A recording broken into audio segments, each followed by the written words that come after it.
이제 우리는 세 번째 원리로 달려가야겠습니다. 나는 그리스도인의 생활이란 자제하는 삶이요, 규모 있는 삶이요, 다른 이들의 삶과는 달리 생산적인 삶이라는 것을 강조해 왔습니다.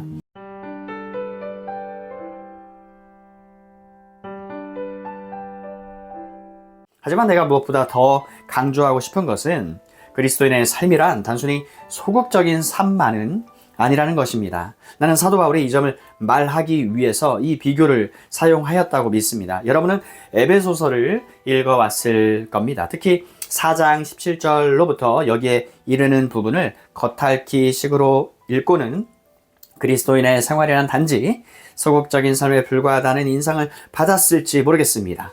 이것을 하면 안 되고 저것을 하면 안 되고 어리석은 변론에 빠지면 안 되고 술 취해서는 안 된다는 등의 소극적인 사항 말입니다. 그것을 그런 식으로 생각하고는 당신의 그리스도인의 생활은 단순히 부정적인 생활에 불과하다. 그것은 금지의 생활이다. 언제나 순서와 절제와 훈련과 조심과 그와 유사한 것들만 강조하고 있다고 많은 사람들은 말합니다. 그러면 정말 그리스도인의 생활이란 완전히 부정적인 삶일까요? 아닙니다. 10,000번이라도 아닙니다. 그렇다면 어떻게 이것을 훌륭하게 강조할 수 있습니까? 우리는 이것을 다음과 같이 지적할 수 있습니다. 우리가 알아본 바와 같이 비신자로 하여금 그리스도인이란 취한 사람이라고 생각하게 할 만한 일이 그리스도인에게 있습니다. 이 사람들이 새 술에 취하였다. 술 취하지 말라. 이는 방탕한 것이니라. 오직 성령으로 취해라. 오직 성령의 충만을 받으라. 이것은 소극적인 삶이 아닙니다. 그리고 나는 사도 바울이 특별히 이 점을 표명하는데 관심이 있었다고 믿습니다. 그리스도인이란 밀턴의 말을 빌려 기쁨을 경멸하고 곤고한 날을 사는 사람이며 우울한 사람이며 거의 비참한 사람이요, 단지 도덕적인 사람이라고 생각하는 사람들이 약간 있습니다. 덜어 있습니다. 우리가 다루고 있는 이 구절보다 기독교가 단순한 소극적인 도덕률이 아니라는 점을 어떻게 더 강하게 나타낼 수 있습니까? 어느 사람이 내가 도덕률의 방면에서 그리스도교를 말한다고 놀라겠습니까? 나는 도덕률이란 것이 많은 경우에 있어서 기독교의 가장 커다란 적이 되기 때문에 그렇게 묻는 것입니다. 오늘날 그리스도의 십자가의 가장 큰 원수는 착한 도덕적 사람입니다. 그래서 그들이 탄핵되는 것입니다. 기독교란 단순한 도덕률이 아닙니다. 사람의 삶의 어떤 부분을 결핍하고 있는 것도 아닙니다. 도덕률의 어떤 한 면을 떼놓아 기독교를 생각하는 것보다 기독교 신앙에 더 커다란 해는 없습니다. 내가 이 요점을 강조하는 것은 오늘날 기독교회가 당한 상태에 너무 많은 요인들이 근 100여 년간에 걸쳐 교회가 기독교 신앙을 설교하지 않고 도덕률이나 윤리를 전해왔다는 사실에 기인한다고 내 자신이 확증하고 있기 때문입니다. 저주받을 재난은 선한 생활에 대한 설교와 선하고 귀여운 신자가 되는 것에 대한 설교와 매튜 아놀드가 표현하듯이 종교를 감정에 의해 접촉되는 도덕률로 본 설교였습니다. 저주받을 재난이. 그러한 사람들은 교리를 벗어버렸습니다. 이지적이 되어 속죄의 사상을 싫어했습니다. 속죄의 사상, 그리스도의 초자연적인 모든 것을 무시했습니다. 중생, 곧 거듭남에 대해 말하기를 꺼려 했던 것입니다. 그들에게 있어서 기독교는 사람에게 선한 생활을 가르치는 것입니다. 하지만 그것은 전적으로 거짓입니다. 기독교란 사람에게 새로운 생명을 줍니다. 하나의 단순한 영혼을 둔하게 하고 모든 생명에서 혼을 빼앗아가는 부정적이고 기계적인 도덕유가 아닙니다. 사도는 이 비교를 함으로써 저 엄청난 사실, 즉 그리스도인의 삶이란 부정적인 생활만도 아니고 단순히 악과 죄를 피하는 것만의 삶이 아니라는 그 사실을 갑작스레 우리들에게 던져줍니다. 이제 나는 이 점을 네 번째 위치에서 적극적인 내지 긍정적인 형태로 지적해 보도록 하겠습니다. 기독교란 고무적인 것입니다. 힘을 북돋아주는 가슴 벅찬 것입니다. 사랑하는 여러분, 바로 이 점이 바울이 말하고 있는 바입니다. 술 취하지 말라. 이는 방탕한 것이라. 만일 너희가 하나님의 감격과 격려와 새 힘을 원한다면 술 마시러 가지 마라. 오직 성령의 충만을 받으라. 그러면 여러분은 모든 것을 더욱더 많이 가지게 될 것입니다. 이것이 신약이 가르치는 바에 그처럼 놀라운 특징입니다. 술. 내가 이미 여러분에게 상기시켜 드린 바와 같이 술이란 양리적으로 말해서 각성제가 아닙니다. 진정제입니다. 그러면 왜 사람들이 자극을 받으려고 술을 마시지요? 하고 물을지도 모르겠습니다. 어느 의미에서 나는 이미 그 질문에 대한 답변을 해오고 있었습니다. 알코올이 작용하는 것은 다음과 같습니다. 즉 고등 중추기관들을 마비시키고 뇌에 있어서 보다 더 하등한 요소들이 일어나 주도권을 잡습니다. 그 사람은 임시적으로는 기분이 좋아집니다. 그리고 두려운 감정이 없어지나 판별력을 잃고 판단 능력을 상실하게 됩니다. 알코올은 그 사람의 고등 중추기관을 마비시키고 보다 본능적이고 본태적인 요소를 풀어놓게 합니다. 하지만 이 사람은 자기야말로 각성되어 있다라고 믿는 것입니다. 사실은 그에게 일어난 일은 보다 더 동물적이 되었다는 것입니다. 그의 자제력은 감소된 것입니다. 바로 이것은 성령 충만해진 것과 정반대가 됩니다. 왜냐하면 성령의 작용은 진정으로 각성시켜 주는 게 되기 때문입니다. 만일 양리학 교과서에 성령란을 두는 것이 가능하다면 나는 성령을 각성제 목록에다 넣겠습니다. 왜냐하면 성령은 거기에 속했기 때문입니다. 정말 성령은 각성시켜 줍니다. 성령께서는 알코올의 작용과 같이 우리를 어리석게 하거나 속게 하기 위해 나타나는 것이 아닙니다. 성령께서는 활동적이고 적극적인 진정한 각성자인 것입니다. 사랑하는 여러분, 성령은 무엇을 각성시킵니까? 그분은 우리의 모든 기능을 일으켜 세우는 것입니다. 마음과 지성을 고무시킵니다. 나는 이 점을 아주 간단하게 증명할 수 있습니다. 역사는 영적 부흥과 각성 뒤에 교육열이 일어났다는 걸 증명합니다. 그 일은 종교개혁 시대와 청교도 부흥 시대 이후에 그리고 200년 전 복음 부흥운동 뒤에 더욱 두드러진 양상으로 발생했던 것입니다. 브리스톨 근처 중북부 지방에 흐리멍텅하고 술고래인 광부들이 있었습니다. 그런데 갑자기 성령의 능력에 의해 거듭나게 되었습니다. 중생되었습니다. 그들은 학교를 극성스럽게 가기 원하였고 책을 읽을 수 있기를 바랐습니다. 성령께서 그들의 이지를 각성시키신 것입니다. 그는 믿음과 지성을 향한 직접적인 각성제인 것입니다. 그는 실로 이지의 기능들을 깨우시고 개발시키십니다. 그는 알코올이나 다른 약품이 마음의 여러 기능들에 대해 가지고 있는 효과를 내지 않습니다. 오히려 정반대입니다. 성령께서 내시는 효과는 진정한 각성입니다. 하지만 단순히 이지만을 고무시키는 것은 아닙니다. 역시 심정도 고무시킵니다. 그는 심정을 감동시킵니다. 성령처럼 심정의 가장 깊은 곳까지 움직일 수 있는 것은 아무것도 없습니다. 술은 심정을 움직이지 못합니다. 술이 하는 일은 재현하지만 생명에 있어서 본능적인 요소를 풀어놓습니다. 사람은 감정 때문에 잘못을 범합니다. 그것은 불성실하고 모두가 피상적인 것입니다. 그는 자기가 하고 있는 일에 대해 진정한 책임감이 없습니다. 술은 그의 심정을 전혀 감동시키지 않았습니다. 다만 그의 고등 중추기관을 마비시켜 놓았던 것에 불과합니다. 그때는 그렇게 관대할 수가 없습니다. 하지만 다음날 그것을 후회하고 자신의 행한 일을 바꿔놓을 수 없을까 하고 원합니다. 그것은 심정을 움직인 것이 아닙니다. 하지만 여기 심정을 움직여서 담대하게 하고 심정을 활짝 여는 것이 있습니다. 의지의 경우에도 마찬가지입니다. 물론 음주는 의지를 마비시켜 사람을 유약하게 만듭니다. 우리는 말합니다. 취하여 녹초가 되어 있는 그를 보란 말이야. 하지만 성령의 영향은 의지를 움직이고 고무시키는 것입니다. 어느 시대든지 그리스도인들은 자기들이 받은 그리스도인의 삶이 생각이 미칠 수 있는 범위에서 최고로 고무적이라는 점에 찬성합니다. 그것은 늘 새롭고 더 위대한 무엇으로 이어지기 마련입니다. 이 방면에 대한 내 개인의 간증을 말씀드립니다. 아마 여러분은 20년 동안이나 같은 강단에서 설교한 사람은 이제 말할 성경이 없게 되고 성경도 그를 더 이상 자극시키지 못할 거라고 생각했을 것입니다. 내가 느끼는 것은 정반대입니다. 나는 이제 시작하고 있다고만 느낄 뿐입니다. 경이로움이 갈수록 더해집니다. 주일이 바뀔 때마다 더욱더 벅찬 감격을 느끼는 것입니다. 나는 때로 한 주간에 주일이 2번, 아니 그 이상이었으면 하고 생각하곤 합니다. 이것은 너무 이상한 일입니다. 부와 깊이와 위대함이 그러하기 때문에 나는 그저 대기실에만 있었던 것처럼 느낍니다. 그 안에는 이 위대한 보화들이 있는데 말입니다.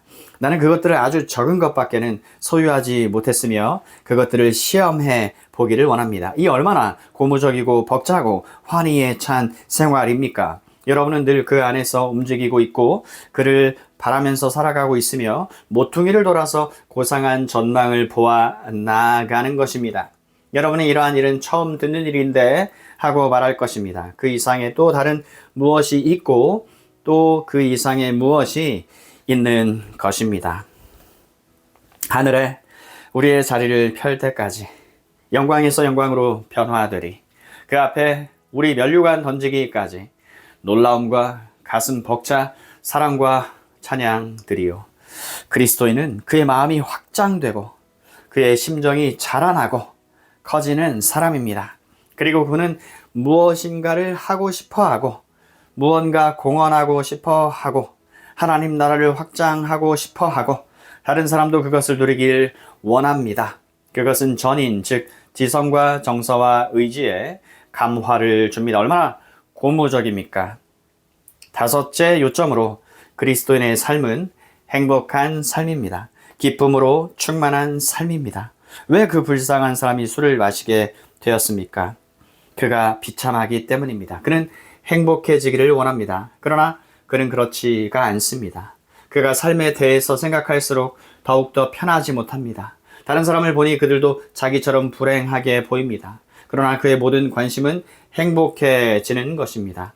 그래서 그는 술을 들게 된 것입니다. 기쁨을 찾고 행복을 찾는 것입니다. 여러분은 행복과 기쁨이 있습니까? 라고 사도 바울은 묻습니다. 그렇다면 성령으로 충만하십시오. 술 취하지 말라. 이는 방탕한 것이니 성령에 충만하라. 그리스도인의 삶이란 것이 흐리멍텅하고 메마른 삶이라고 생각지는 않았습니까? 그렇게 생각했다면 전혀 잘못 본 것입니다. 여러분은 이렇게 말할지 모릅니다. 그러나 나는 그리스도인들로부터 그런 인상을 받았는데요. 그런 그리스도인들에게 더욱 큰 잘못이 있습니다. 하나님께서는 우리가 그리스도인의 삶을 흐리멍텅하고 메마른 것으로 나타낸다면 자비를 베푸시기를 원합니다. 다시 말해서 그것은 흥미진진하고 행복하고 기쁨이 가득한 삶입니다. 구약을 생각해 보십시오. 주를 기뻐함이 너희의 강력이라, 너희의 힘이라. 주를 기뻐하는 것이. 사도가 편지로 빌립보 교인들에게 뭐라고 썼는지 보십시오. 주 안에서 항상 기뻐하라. 내가 다시 말하노니 기뻐하라. 이 말씀은 그리스도인의 삶과 믿음에 대한 위대한 구절입니다. 그뿐인가요? 행복하고 기쁨이 있는 삶일 뿐만 아니라 환난과 시험 가운데에서도 행복하고 즐거워질 수 있는 삶입니다.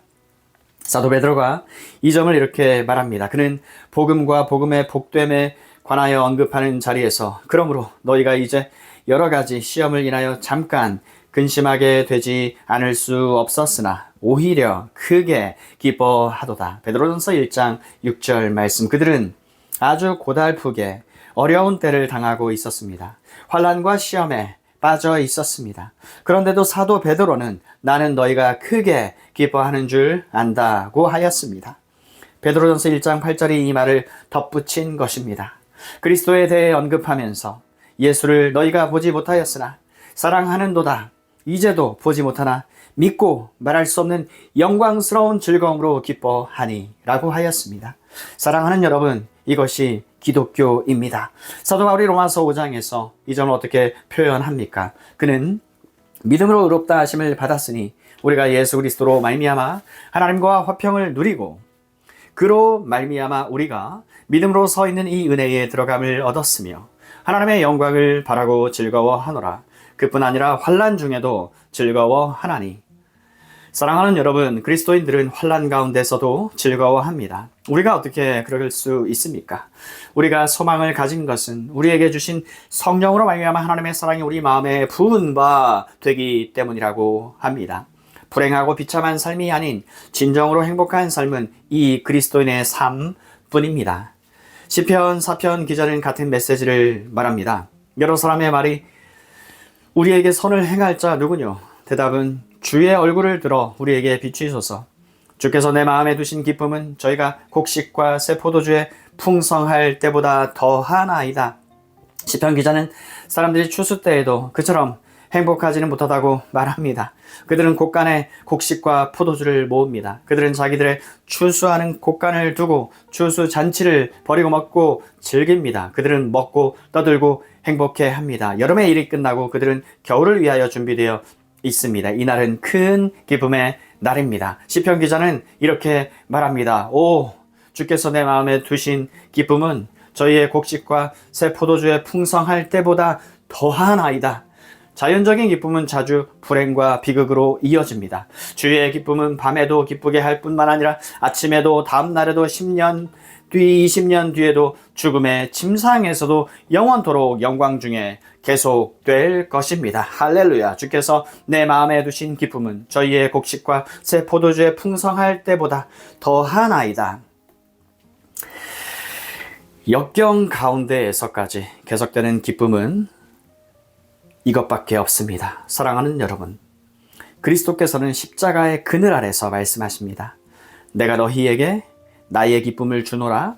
아무도 너희로부터 나의 기쁨을 빼앗지 못하리라. 하나님께 감사하십시오. 사람이 그렇게 할 수 있는 것은 그것이 주님의 기쁨이기 때문입니다. 이것이 성령께서 주시는 기쁨입니다. 그리스도인의 생활의 여섯째 특징은 그리스도인의 삶이란 명랑한 삶이라는 것입니다. 명랑한 삶. 비그리스도인은 명랑한 친구와 쾌활함과 행복한 것을 원합니다. 그리고 그는 술을 먹지 않고는 쾌활해질 수 없다고 주장합니다. 나는 이에 관한 문제의 책들을 읽었습니다. 그 책들은 쾌활하다는 것은 술의 자극이 없이는 불가능하다고 말하고 있습니다. 이는 술에 마취적 효과가 없이는 안 된다는 것을 뜻하는 것입니다. 하지만 그들은 쾌활함과 우정을 즐기고 있다고 생각합니다. 사도의 대답은 진정한 기쁨을 얻으려면 술 취하지 말라. 이는 방탕한 것이니 오직 성령의 충만을 받으라. 시와 찬미와 신령한 노래들로 서로 화답하며의 본문을 알아야 한다는 것입니다. 물론 그리스도인들은 서로 친구가 되는 것을 좋아합니다. 만일 여러분이 그리스도인들과 어울리는 것을 좋아하지 않는다면 여러분이 정말 그리스도인인가를 의심할 수밖에 없습니다. 우리가 형제를 사랑함으로 우리가 사망에서 옮겨 생명으로 들어간 줄을 아노라. 요한일서 3장 14절 말씀. 이 땅에서 그리스도의 사람들을 만나는 것과 좋게 비교할 수 있는 것이 있습니까? 나는 성도와 함께 5분간을 지내기 위해서 세상이 제공하는 모든 것을 희생할 것입니다. 세상이 최선을 다하여 최고도로 가장 호화로운 궁전에서 가장 고상하게 세상의 모든 예술과 문학을 동원하여 가장 좋은 것을 제공한다 하여도 다음과 같은 것을 줄 수 있습니까?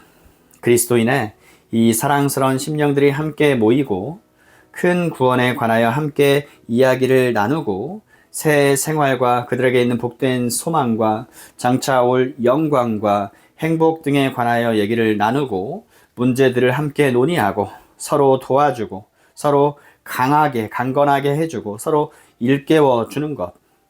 세상이 최선을 다한다 해도 이런 것을 줄 수 없습니다. 이것이 진정으로 기독교적이라면 이와 같은 것이 없을 수 없습니다. 교우들 간의 교제가 여러분에게 반드시 이런 것을 주는 것입니다. 도덕은 확실히 이런 기쁨을 주지 않습니다. 하지만 여러분의 교인들이 성령에 충만해질 때 자연적으로 다음과 같은 것이 오게 됩니다. 서로 사랑을 느끼고 서로에게 관심을 가지고 긍휼을 가지고 돕고 싶어하고 주를 찬양하는 영광스럽고 위대하며 쾌활한 정신으로 함께 모이고 서로 노래로 화답하여 저축해 둔 것을 함께 맛보게 됩니다. 그의 특이한 비교를 통해서 사도 바울은 우리 앞에 어떤 전경을 펼쳐 보였습니다. 그리고 그리스도인 생활의 진수가 되는 영광들 중에 얼마를 보게 하였습니다. 아니, 이것만이 아닙니다. 술 취하지 않는 것만이 아닙니다. 영화관에 가지 않는 것, 담배를 피우지 않는 것만이 아닙니다. 이런 일, 저런 일을 하지 않는 것만이 아닙니다. 여러분은 이 모든 일들에 대해서 확실하나 그리스도인들이 아닐 수 있습니다. 그리스도인은 성령에 의해서 일깨움 받는 사람입니다. 그의 성품은 넓어집니다. 그는 행복하고 기쁨에 겹고 명랑하고 자신에 넘칩니다. 그는 가장 감격적이고 사람이 경험할 수 있는 가장 흥미진진한 삶을 살고 있는 것입니다. 이것은 모두 성령에 의하여 되는 것입니다. 그 외에 어떤 것도 이런 일을 해낼 수도 없고 이런 일들을 한꺼번에 산출할 수 있는 것도 없습니다. 위대한 의지력을 가지고 있는 사람이나 고상한 도덕적인 사람도 자신을 통제할 수 있습니다.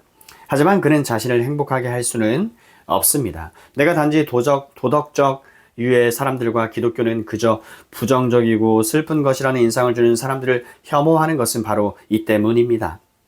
하지만 나는 공정을 기하기 위해서 거짓되고 위선적이고 꾸며진 기쁨을 억지로 내려는 사람도 동시에 혐오한다는 것을 일러둡니다. 여러분, 이것은 성령의 사역이 아닙니다. 나는 입심 좋게 지절거리면서 까불대는 사람들을 가리키는 것입니다. 그들은 나는 언제나 그리스도인으로서 행복합니다 라고 합니다. 그들은 나로 하여금 극히 비참하게 느끼게 하고 자기의 육체를 드러내는 것이고 성령에 관한 교리를 이해하지 못했다고 하는 것을 보여줍니다. 그들은 그것을 짜내려고 애를 씁니다. 그리고 그것을 외투처럼 입습니다. 그리고 그들은 밝고 기쁜 집회를 열려고 합니다. 어떤 자들은 그것을 복음 전도 사역의 진수라고 주장까지 합니다. 그러나 그것이 술 취함입니다. 방탕입니다. 그것은 알코올의 효과와 같은 것입니다. 그것은 행복한 모습을 지어 보이려고 사람이 애쓰는 것입니다. 사람이 나는 행복하다는 인상을 주려고 애쓰는 것보다 더 구역질 나는 것은 없습니다. 사랑하는 여러분, 그리스도인은 그렇게 하지 않습니다. 왜냐하면 그는 행복하기 때문입니다. 그것이 성령의 각성이요 주님의 기쁨입니다. 자기 선전적인 것이라고는 없습니다. 이것은 연기가 아닙니다. 이것은 누구에게 알려주려 하는 일이 없습니다. 여기서 여러분은 그리스도인을 그렇게 되게 하신 주와 같은 사람을 보지 못합니다. 그것은 성령 안에 있는 기쁨입니다. 성령의 열매는 사랑과 화평과 기쁨입니다. 그러므로 우리는 기독교는 비참한 것이라는 인상을 주는 사람이나 억지로 기독교란 기쁨과 명랑함과 바쁨 그리고 육신적인 것에 불과한 노출증의 인상을 주는 사람을 동시에 혐오하고 비난해야 합니다. 술로 방탕한 것이 가져오는 효과의 범주에 떨어지는 그런 것을 나타내는 사람들을 혐오하고 질책합시다. 술 취하지 말라. 이는 방탕한 것이니 오직 성령의 충만을 받으라. 할렐루야. 아멘.